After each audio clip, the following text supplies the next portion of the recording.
Stop living in pain and do these 4 exercises in 15 minutes or less. Lie down on your side and make sure that your head is supported by your arm. You're also gonna take your bottom leg and you're gonna bend it slightly. Take your top leg and you're gonna straighten it, but make sure you're in a straight line right here. Take your hand, wrap it around your ribs. Breathe in through your nose, breathe out through your mouth. Take 5 full breaths. When you're breathing, focus on your rib cage expanding and also your abs instead of breathing through just your chest. And then when you're finished, you're gonna do the same thing on the opposite side. This prepares your body for movement by teaching you how to create pressure through your ribs and your core instead of forcing the breath through the chest. This down regulates your lower back and reconnects your diaphragm and obliques, so this way your lower back doesn't need to tighten up and stiffen. Place a chair, a plyo box, or a small bench right at the end of your mat, and you wanna make sure that it's something you can put your legs through. Lie on your side and make sure that the inner part of your knee is up on this bench. Now make sure you're in a straight line.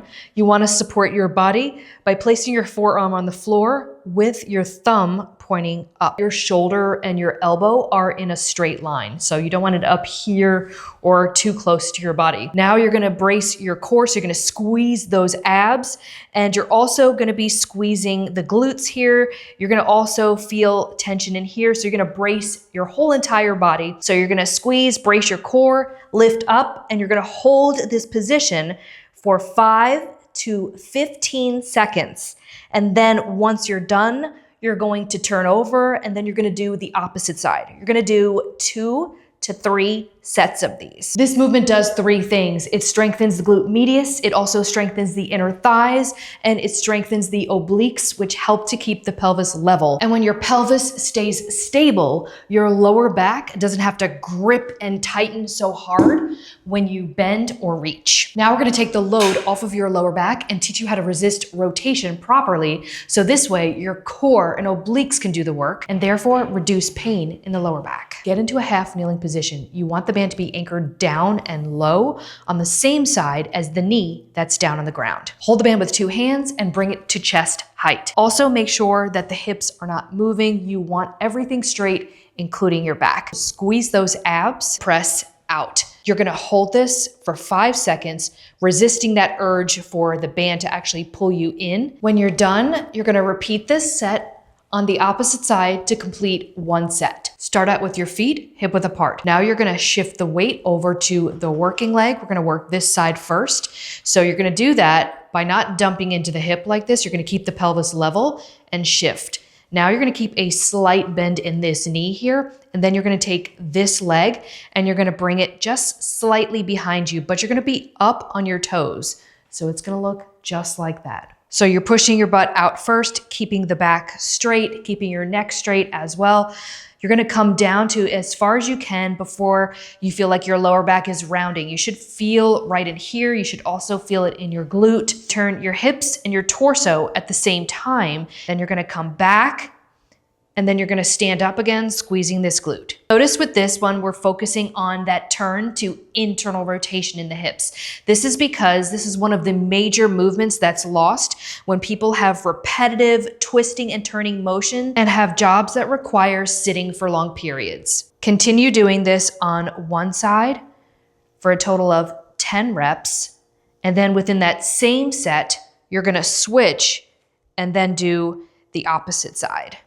You'll notice that in this position, when my torso gets parallel to the floor, that I'm shifting both of my torso and my hips at the same time. I'm actually twisting with both my hips and my torso as a whole entire unit here. For those of you that have a job for emergency response, you're probably dealing with a lot of back issues, and I wanna share a little technique that you can use when you're sitting in the back of an ambulance and reaching or grabbing for things. Before we get into the movements when you're sitting, I wanna show you a couple tips that will absolutely put things into perspective. You have to learn how to turn properly. A lot of people turn and twist from the torso up, not involving the hips. And so what happens when we don't move as a unit, the lower back will grip right here, and that often shows up in that QL, that deep side lower back pain. So instead of moving as two different units, you want to actually move together and swivel. So use your foot and swivel. We're moving both of these together. And if you try this out and you have lower back pain, you will automatically feel the difference between this versus this. One of the most important things that you've got to learn to use is your glutes, which is why I included some exercises to help improve glute medius strength. That is the main stabilizer, especially when you're in this bent position here. So when you go to reach for something, what you want to do is you want to learn to swivel with your hips. So you want to learn to have a little bit of that upward motion here in the hips. You're going to basically be lifting up and squeezing the glute and actually turning as a unit instead. And so that might take some building of quads. The quad strength is something you might need to work on as well. But moving as a unit instead of actually twisting and turning from here, which repetitively is going to wreak havoc on your lower back.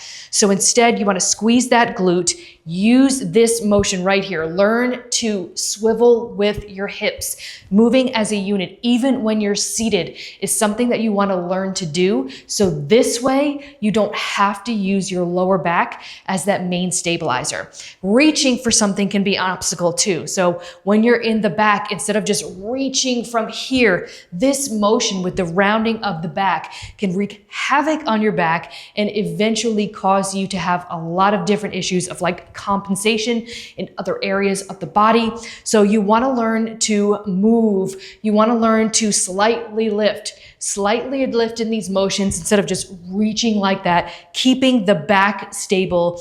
Even if you're just hinging forward, you want to push the butt back in the seat, squeeze these glutes and keep the back straight. So we're moving. You see the difference between this right here, this motion, bending like this constantly, which would absolutely annoy my lower back. Instead, moving like this. So you're squeezing these glutes and you're moving this way. You're pressing out with your thighs and you're really utilizing the glute medius to get the move done instead.